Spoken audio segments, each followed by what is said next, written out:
TLC, Crazy Sexy Cool. It's been a while.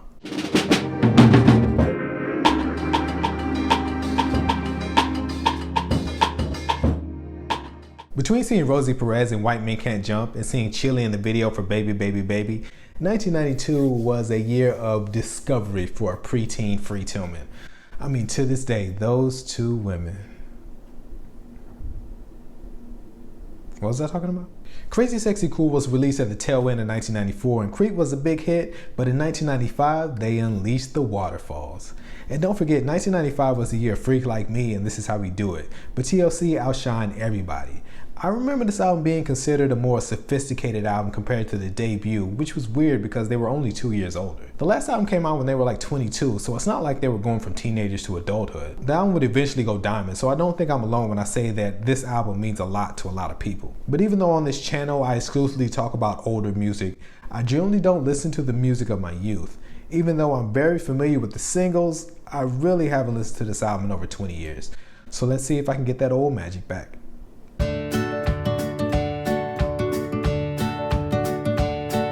So the first full song is Creep, and there's not much I can say about this song that hasn't been said already. The horn, the silk pajamas, the underboob.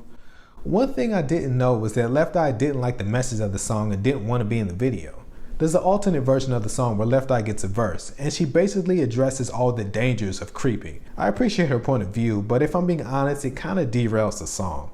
Mostly because she jumps to some pretty big conclusions. According to the verse, cheating on your partner can lead to getting pregnant and knowing one to be with you because you have so many kids, incest, and prenatal HIV.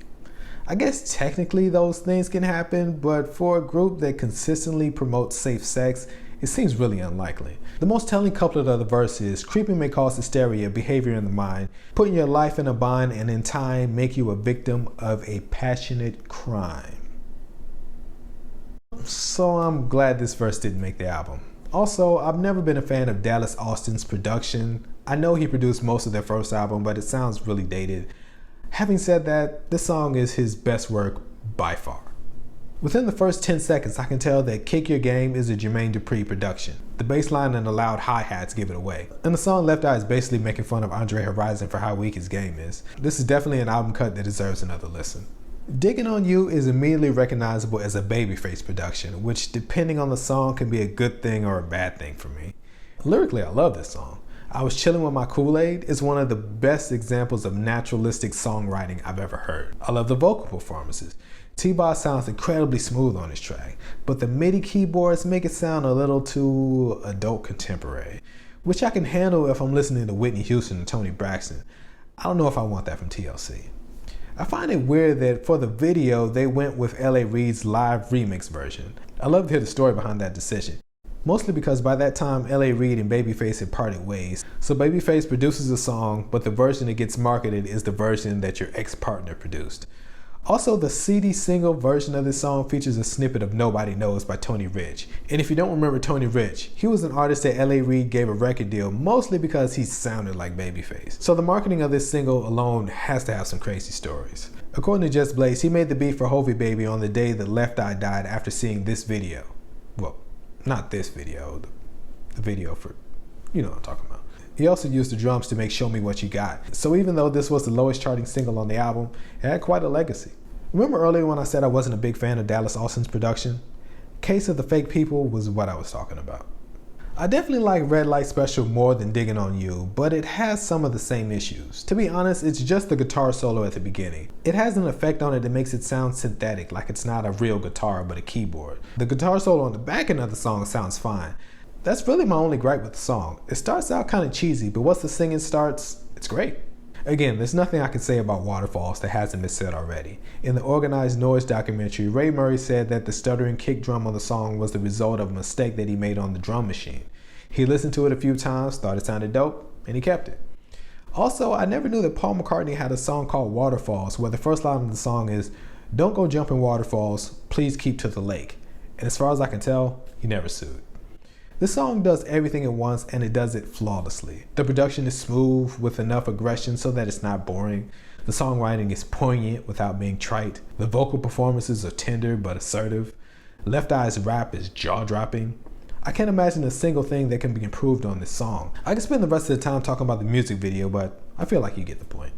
Let's Do It Again is another Babyface track, and I don't mean to keep shitting on Babyface because the guy's a legend and I do like a lot of his work, but this is auntie music.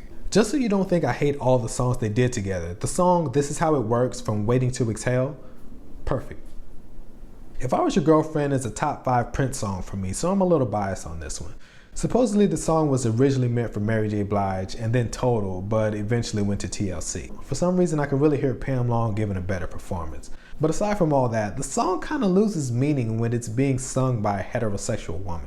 The original song is about a man wanting to see if he could have a deeper relationship with his girlfriend if he were a woman and they were platonic friends. But having a heterosexual woman sing it without changing the lyrics makes it a song about a girl wanting to be a guy's girlfriend, which is about 100 times less interesting. This song should have actually been called If I Was Your Boyfriend, and if you're not willing to go there with the song, you should probably just leave it alone. Plus, they really don't change the production much, so it sounds like karaoke. And let's be honest, there are some things vocally that only Prince can do. Take Her Time is one of the few songs where Chilli sings lead vocals, and she's doing her best Ron Isley impression. In fact, the song is just Chilli and Deborah Killing singing background vocals. This one is also co-produced by Dallas Austin, and it sounds like it. The album closes with Something Wicked This Way Comes, and I kind of wish this had just been Andre 3000 and Left Eye going back and forth with T-Boz and Chilli singing the hook. But it's not. No. In my head, I remember Organized Noise doing more on this album, when in reality it was just 2 songs. It's probably because their signature song, Waterfalls, was produced by them, and the last song on the album was produced by them, and Creep was so good, I thought it was produced by them. This album starts out great, but by the midpoint, it definitely loses steam. But considering all that was going on at the time, it's amazing that this album even came out, let alone go diamond. Deborah Killings was probably singing on this album more than Left Eye. She was in rehab during most of the recording of this album, which is why she only raps on 3 songs.